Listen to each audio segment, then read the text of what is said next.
fake un passe de passe dans la zone. Parce que c'est bon. En défense, il faut qu'on pick up dans la transition défensive. S'il y a quelqu'un qui monte, il faut vraiment jammer la passe pour pas qu'elle fasse la prochaine passe assez facilement. Encore une fois, on reste là à notre joueuse. Même si ta joueuse va là, tu devrais être là et là tu montes la ligne de défense. Est-ce que c'est clair?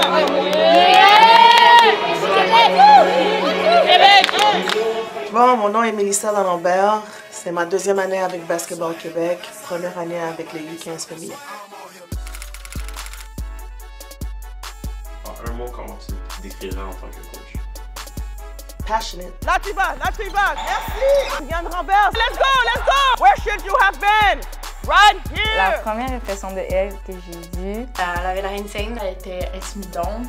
de loin, tu la connais pas encore, elle fait un peu peur. Ça se voyait, elle avait des choses à faire. Peur de moi? Est-ce que tu as vu comment je suis gentille? Mais après, genre, elle parle un peu, puis elle se présente, puis là, ça devient le fun.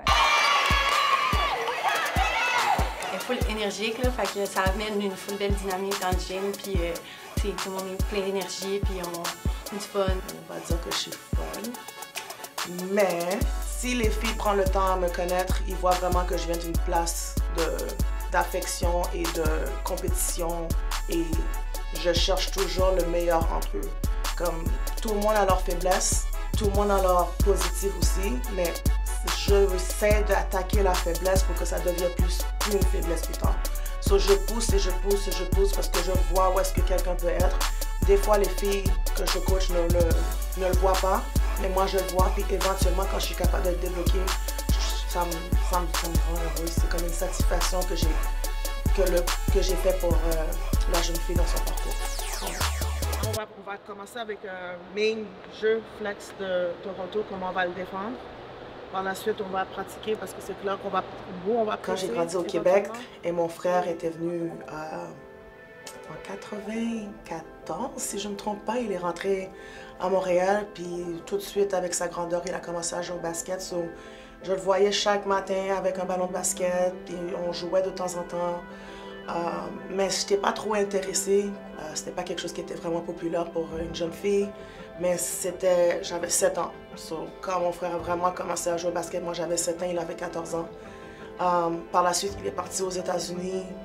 J'ai commencé à avoir un peu le basket, mais pas trop loin après. Quand je crois 2 ans plus tard, on a déménagé aux États-Unis.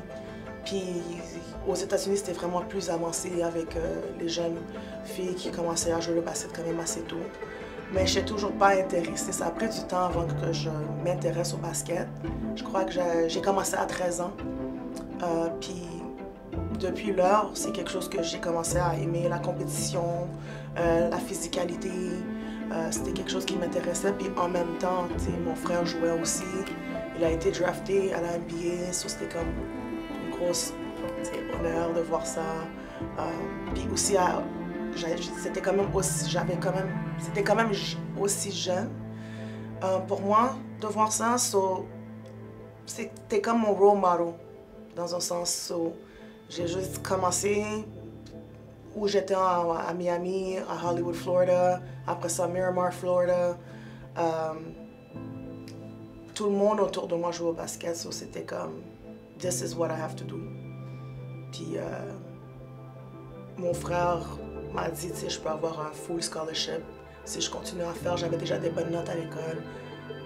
Puis j'ai continué jusqu'à high school. On a gagné des championnats en high school. Ça c'est une autre progression. Puis après ça, j'ai eu quelques offres universitaires. Puis j'ai décidé de rester en Floride. Puis je suis allée à l'université de South Florida. Le temps qu'ils arrivent au milieu, vous êtes déjà là, c'est déjà trop tard. C'est bon, je serai là sur le Quand j'ai quitté USF, puis je suis allée en Europe, le fait que j'étais quand même grande, très athlétique, j'étais capable de courir up and down le terrain, ma position a changé et c'était comme un avantage.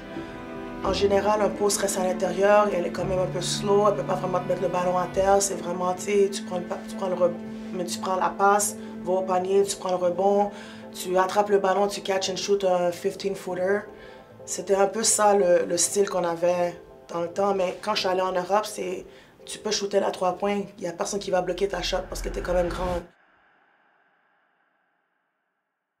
Tu peux mettre le ballon à terre puis attaquer agressivement.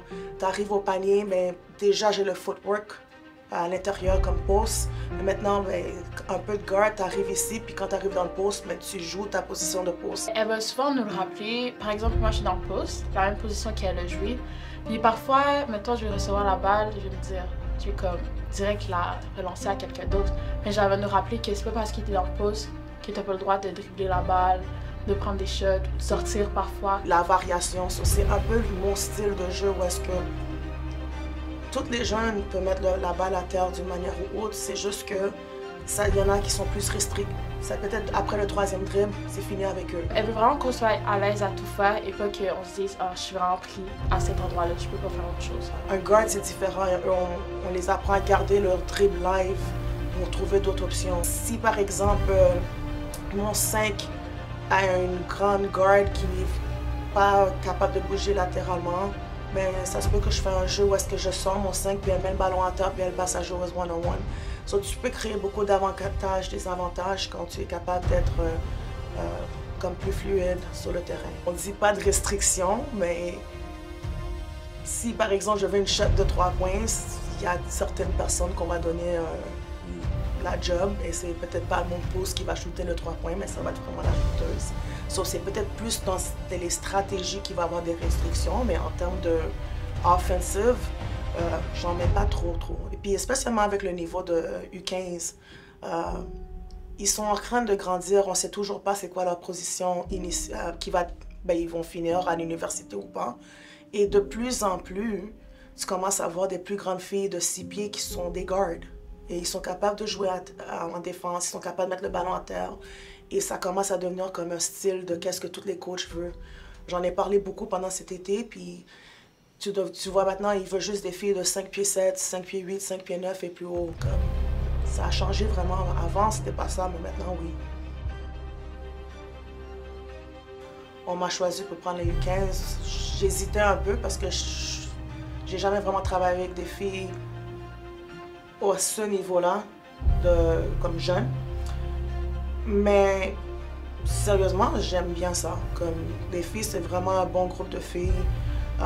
Je trouve qu'ils avaient déjà une chimie d'équipe, même avant qu'on avait finalisé les 12 filles qui étaient là. Puis là, maintenant, ils sont tous ensemble, puis tu vois la cohésion qu'on a déjà avec eux. Puis ils ont beaucoup de joie, d'énergie. Puis sur le terrain, ça se voit aussi.